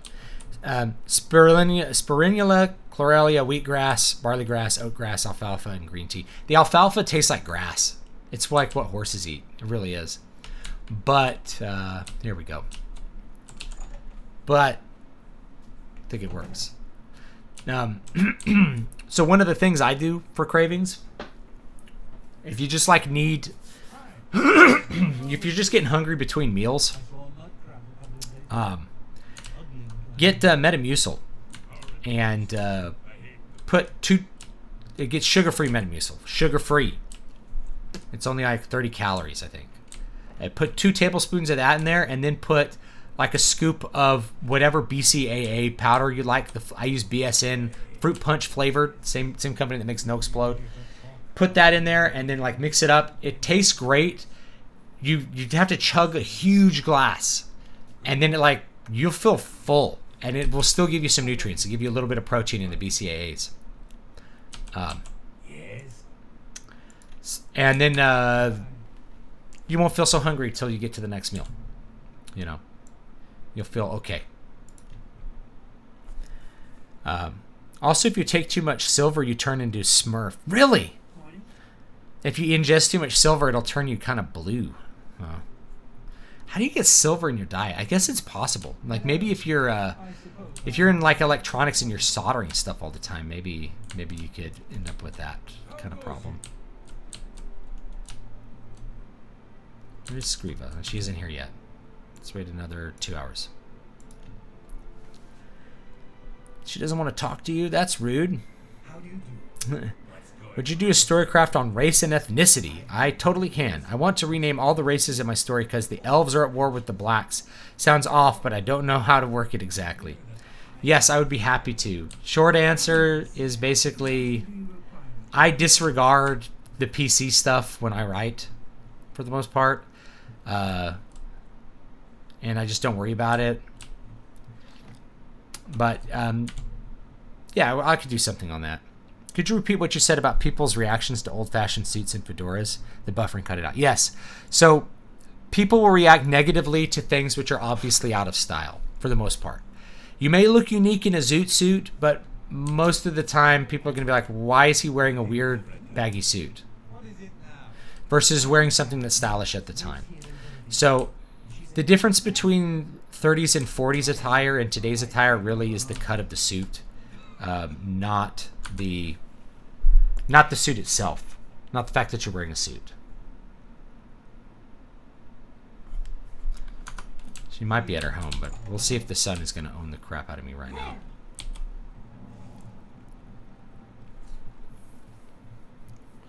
Look up colloidal silver. It's a supplement. Really? I will have to look that up. You take silver pills for immune boost. I have not heard this before. You guys are educating me.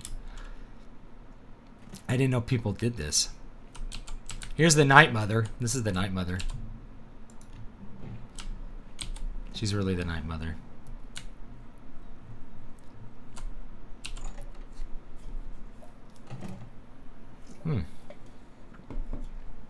95% dark chocolate bars work for me. Limit to like 2 squares a day, which is around 1 gram of sugar. Taste takes time to get used to, but does well after a while. I bet, man, I can't eat dark chocolate, man. I just can't do it. It's too much. Ah, you are the new thief. I am your new dog. Yeah, I can do one on race and ethnicity. Let's see here. The leaner you get, the higher your test will be. The better your sex hormones are, because there's less mass for them to. They're more effective in general too.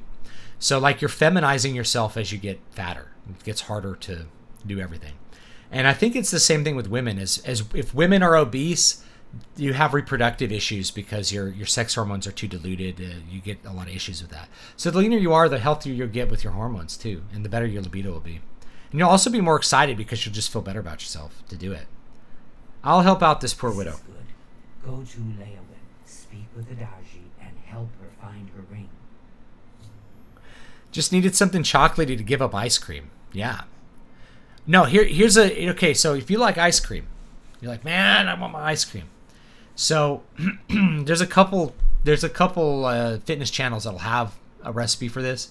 So you can make a replacement for ice cream out of casein protein, and that's actually what I use more now because I like to drink it before I go to bed. So I'll have like a taco and drink it and then go to bed. And it's like 200 calories with milk. And later, if I need to reduce my calories, I can just do it with water. But do it with milk and make it really thick. And you can blend it up with a little bit of ice, and it's like ice cream. It's basically, it tastes like ice cream. It's really good. It's thick. It has a texture like ice cream, but it's got like no carbs and like if you do it with milk, 9 grams of protein. So like it ends up with 32 grams of protein. And it makes you feel full. It's good. The blueness never goes away. You will totally look like a Dunmer. Really? I kind of want to be blue, though. It said supplement with 1 million quotation marks because I'm fairly certain it's just snake oil. Yeah. See, that's the thing. Like, a lot of them are basically... The best. Yeah, a lot of them are basically snake oil. Good. Or... I'll put it this other way.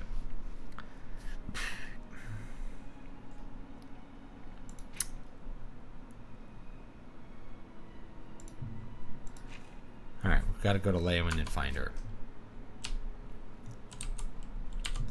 We're going to wait 6 hours. What are your thoughts on stevia? I use it. Yeah, so most supplements, it's really just that they have such a marginal effect if they're actually what they are. So a lot of these things, they'll be like, oh, it's a all-natural herbal pre-workout. And what they throw in it is a shit ton of caffeine and beta-alanine and probably some other unregulated uppers that the FDA just hasn't caught on to yet. And then you're like, man, this herbal pre-workout, this is the bomb, dude. I feel so good. I'm ready to crush some skulls. It's like, yeah, dude, you basically did a line of cocaine. you just did a bunch of stimulants. You do feel good. Man, I feel good too if I did a bunch of stimulants. Right? So the ones that are effective are usually, it's not the thing that is supplementing that's effective. I know. 5 She coins. lives on the west side of town. She is fond of the Three Sisters Lodge in the evening, but takes her midday meal. 8 years without soda, but kicking ice cream is rough. I'm drinking soda. So, yeah. What's your thoughts on stevia? I use it. So, I'll tell you how I use it. So you can get these squirt things. If you need something to taste better, squirt some of that shit in there. And it's like 0 calories and makes it taste way better. So like, you know, I use like I don't know, some like protein waffle mix to like make waffles. It's mostly a way to trick my son into eating more protein because he'll eat these protein waffles. Eat them up. I'll put vanilla and like stevia in there, and man, they are good. You can just eat them like cookies. But it's like 250 calories for a whole Belgian waffle, and it's got like 40 grams of protein. So it's good. So I use that, and then I have some stevia, like just as like a sugar replacement in a bag. Mix that with cinnamon sugar. So then you make your cinnamon sugar out of stevia, and you just put that on whatever, you know, put it on something that you want to taste better, and man, you can have cinnamon sugar waffles. It looks Tastes good. this one. Why does the prey approach me? You don't have to drink milk. I drink milk. Milk and soy promotes estrogen creation too. Not that much though. Like maybe negligible. Like people are soy.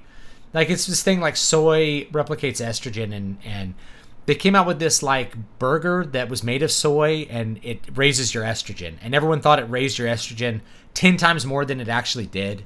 So yes, it has estrogen in it. I don't eat soy though. Just as a by the way. I mean I eat soy sauce on Chinese food. Yeah. I don't eat a ton of soy. But unless you're just eating tofu all day every day, you're probably not gonna have a ton of estrogen boost. People in Japan eat tofu all the time. They're not like feminized, they have like 6-packs. So probably doesn't do it as much as you would think. Milk, I don't know about that, but Arnold Schwarzenegger drank a ton of milk.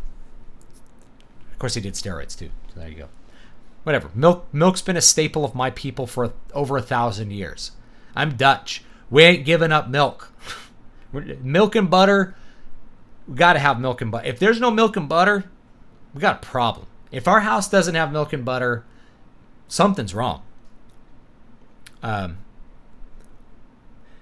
see here. Man, make a couple vids about that. Make a week of it, like with the aesthetics experiment. A couple weeks of whatever. What are you, maybe like what I'm eating. What are your thoughts on the Flash Gordon trilogy of cereals? Because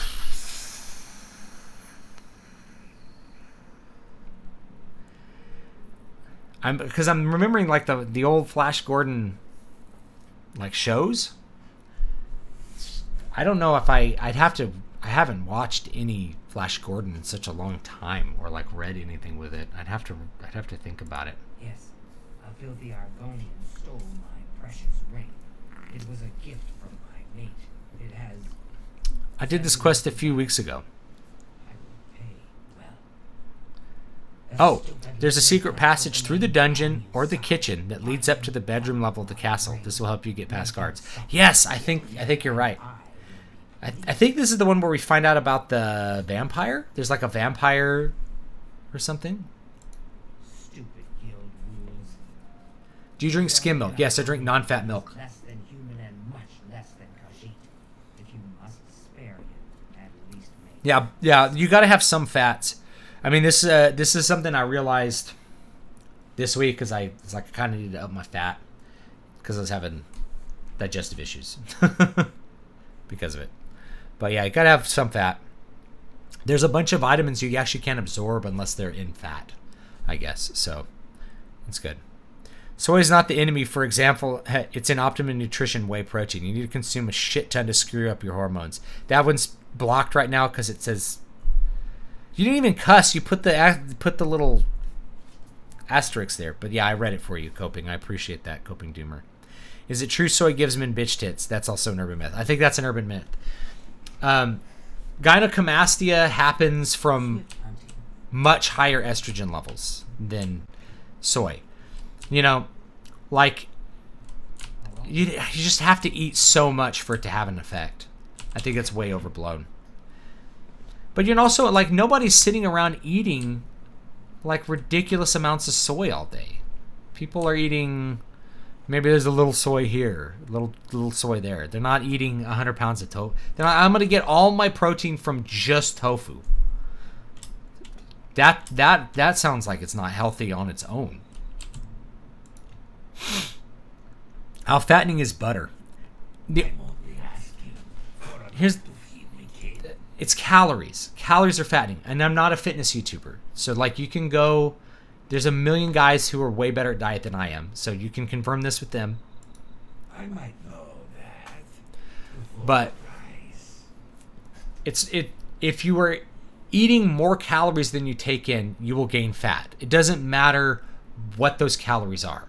So if you eat, if you need 2,800 calories to be at equilibrium and you eat 3,000, it doesn't matter if those 200 extra calories come from butter or anything else, or you ate 3,000 calories worth of butter that day, or 3,000 calories worth of jelly beans, you'll gain weight. Okay? So, The poor bugger was arrested. it doesn't matter. Tried to swindle You know. the Countess. But I look, you know, I'm Dutch. My people have been eating butter every day It's common for thousands of years. jailers can be bribed to allow It's my ancestral diet. prisoners. If I'm not adapted to eating butter, I don't know who is. You know, it'd be like telling a Greek person, there's too much fat in olive oil. You know. They're like, I'm never not eating olive oil. Bugger was arrested. Seems I'm drinking olive oil right now. he's rotting in a cell in the castle dungeon now. I drank milk as a kid and grew breasts by the time I entered middle school. I'm very sorry for that, man. I had a friend that had really severe gynecomastia. I had to have him surgically removed in high school. It was hell. I bet. I'm really sorry that happened. I drank milk a lot as a kid, and that didn't happen. But I had really low body fat. So I don't know. Some people have hormone issues. A lot of boys, when they have puberty, their hormones don't line up, and so they can get gynecomastia that's like pseudo gynecomastia that lasts a little while, or it can be pretty severe. You know, but that sucks. I wouldn't want to do that. Okay. Blessings above. I wanted to read more chat, and it just went by me. Okay.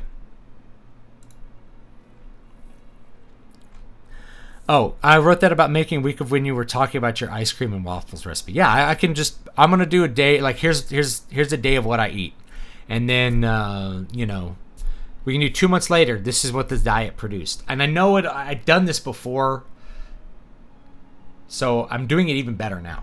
So it's gonna have better results now, and I'm gonna stick to it. Let's see here. How fattening is butter? Doesn't matter. I've been world building for an RPG. Thank you, George. With my kids, and been thinking of making it into a proper game setting. Or should I just write a story taking place in it? Why not make it a great game setting? Game settings are great, and they especially to play with kids. Kids have so much fun imagining game settings. You know, I'm trying to figure out how to gamify some of my son's pretend play, like with his Legos and stuff. He creates characters, villains, heroes, stories, and he calls them his stories. I need to finish my story. You're doing the king. Okay, he's going to do this. You know, role-playing games can really get kids on a track to being imaginative, and really role-playing games can be fun for kids of different varieties. Some kids are really imaginative with stories and those possibilities. Other kids really like to engage with the achievement level of a game. RPGs can fulfill so many different pleasurable and fun things with kids, and they can teach them math at the same time. So every time you play an RPG with your kids, they have to be adding up math. They have to think about what's more, what's less. You know, if we're playing like D20 rules, it's like, hey, you got to roll more than this to hit him. Oh, what is more than? You know, okay, I need to do this. Okay, what's 12? You got a +1 mace. What's 8 + 1? Like, it's 9. So you're doing 9 damage. So doing all the math is really good for kids.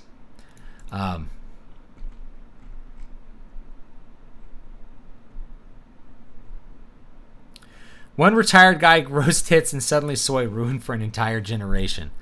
Like I said, man, I don't see a lot of dudes with breasts in Japan, and they eat tons of soy compared to us. I mean, they're eating like tofu all day. Not all day, but they eat a lot of tofu and stuff because they don't eat just a ton of mammal meat like we do, and chicken. They eat more of it now. I think it's more popular in Japan now, but it's like very much fish and plants, and they're pretty healthy. You know, Japan's general health is pretty good. Not a lot of obesity, not a lot of overweight problems. There's some, obviously, some people are gonna have issues, but you know, it seems like countries that eat a lot of soy, you'd see more problems. But maybe it's a genetic thing too. Like someone might be more predisposed to be more sensitive to estrogen, let's say. You never know. Like everybody's an individual. So, you know, it could be somebody that's just really sensitive to estrogen. It's hard to know.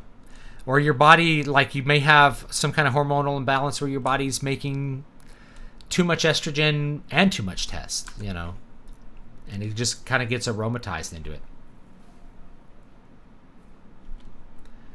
Let's see if I can go in and talk to him. I think I can just like talk my way in. I don't remember this quest. You're not supposed to be down here. Looking for Amuse. Yeah, we got him here. Argonians aren't allowed visitors, though. Countess Alicia's orders. Just think about what is their folk. If you talk to the NPCs in this town, they'll tell jokes. You're like, why Khajiit always have bad smelling breath? Because they're always licking their butt. They tell racist jokes about each other. It's really funny. Amuse, you say? I thought you wanted to see Amuse. He's off limits. Amuse, that was just down the hall. Make it. Okay. The Japanese also eat a lot of cruciferous vegetables that contain a type of aromatase inhibitor. Interesting. I saw a video that debunked the soy estrogen thing. Apparently, soy contains phytoestrogens. I do think that's true, which are chemically similar to estrogen, but don't affect the body the same way. Yeah, but some people may be really sensitive to them. I don't know. You know, and if somebody's having problems and they cut soy out and they're like, whoa, it's better. It's like, okay, great. Stick with it. You know, you figured out, like, you found the key. You found, like, something that works for you, because everybody's going to be a little bit different. Yeah, Omar, they don't have Monsanto putting all kinds of weird shit in their crops either. Monsanto is an interesting case. I kind of want to do some content on Monsanto because being in the ag industry, there's a lot of BS that gets around. Number one death in East Asia is stomach cancer. Weird. They have it really bad in South Korea and have made a few tragic romance films involving it. That is weird. I had no idea. Don't forget to drink the Countess's blood when you steal her ring. Oh, yeah. Let's do that. And if you grow man boobs, marry a flat woman. Guarantee people will trust you as their financial advisor.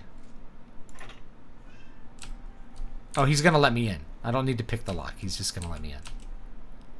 Morrowind visitors Oblivion. I pick Morrowind any day. I like Morrowind a lot. I like the gameplay of Oblivion better, but Morrowind's got a lot going for it. I like a lot of the systems of Morrowind better. You know, if you play Morrowind with like the graphic overhaul stuff, it looks really good now. Still looks good. Why should I tell you where it is? Here I sit in Leowin's dungeon while you are free. What will you do for Amusai? MSG. I don't think MSG is actually bad for you. I think that's been debunked. But a lot of Asian cooking, they like to put MSG in it because it's like enhances it's an umami. Called umami flavor, which is like a hidden kind of flavor that only shows up when you mix it with other things. Usually get it out of like seaweed and stuff like that. They put it in ice cream too.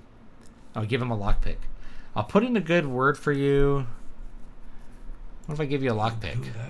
That's really cheap. That's 15 gold. Maybe you guild types aren't so bad after all. Oblivion, I feel, has only one type of environment, grassy hills. Well, it's got grassy hills and forest and swamp. So it has 3. But I can definitely see that because most of the places where you end up having to walk around are like grassy hills, not forest and swamp. I felt like... What did...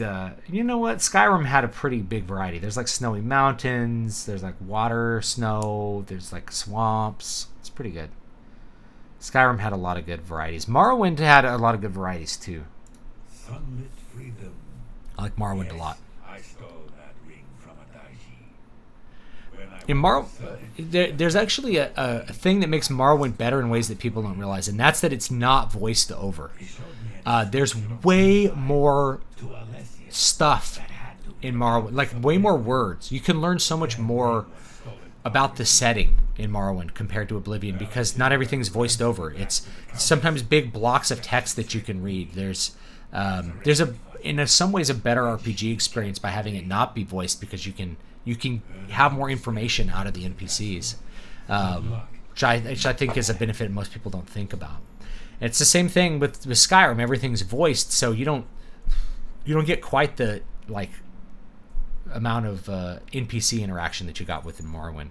Morrowind's NPC interaction's really good. How did you end up in Leyawind? Thieves Guild refused to take me, so I came here. Leyawind is my home. It is where Do you think men's clubs play an important role in maintaining healthy communities? I think they can. That's kind of the old thing, like the stag lodges and stuff. We kind of don't have them anymore. So I think my men's club, I don't know what a men's club, I don't even know if there is one here. They used to, but I don't know about now. I think they've gone by the wayside because we've become more atomized. I don't know what the replacement would be, like WoW guilds? I say that and people are like, whoa, maybe World of Warcraft guilds are kind of like the lodge. They kind of are. Men tend to bond over experiences they do together rather than just talking. So, something I noticed. Hey, how long since you wrote your last song? A couple weeks. I'm actually trying to put one out right now, but I just can't seem to find the time to work on it right. So I'll have it out the next couple days. And I also just keep rewriting parts of it because I wasn't satisfied with it. But it'll be out, hopefully. What are your thoughts on Freemasonry? I'm not a big believer in the super like conspiratorial Freemasonry stuff, but I just don't approve of Freemasonry on a religious level.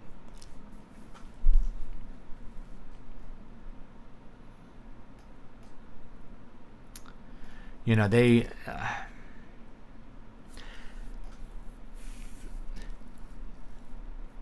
I was raised as a Mennonite, so we don't really believe in secret societies either. Esoteric knowledge is not a good thing. We want everything to be out in the open, especially where it concerns God. For Skyrim, having the same 5 to 7 voice actors do civilians became really distracting after visit 3 cities for the first time. Yeah, they had more, but not infinite more. Thoughts on Cyberpunk 2077? I haven't looked that much into it. It's coming eventually, I guess. I try not to get hyped about these games because then you just get disappointed.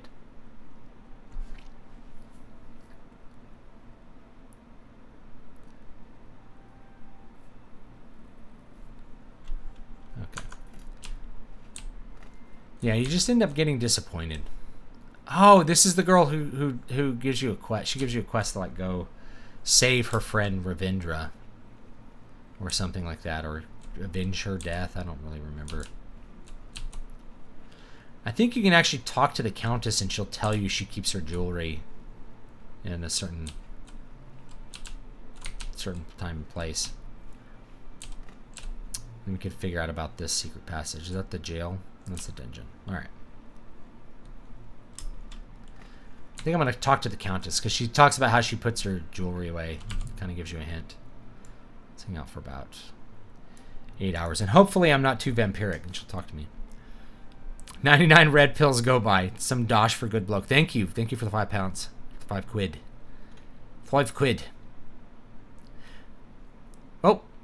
Game just crashed. Game just crashed. So, because it crashed, I'm going to go ahead and call it there.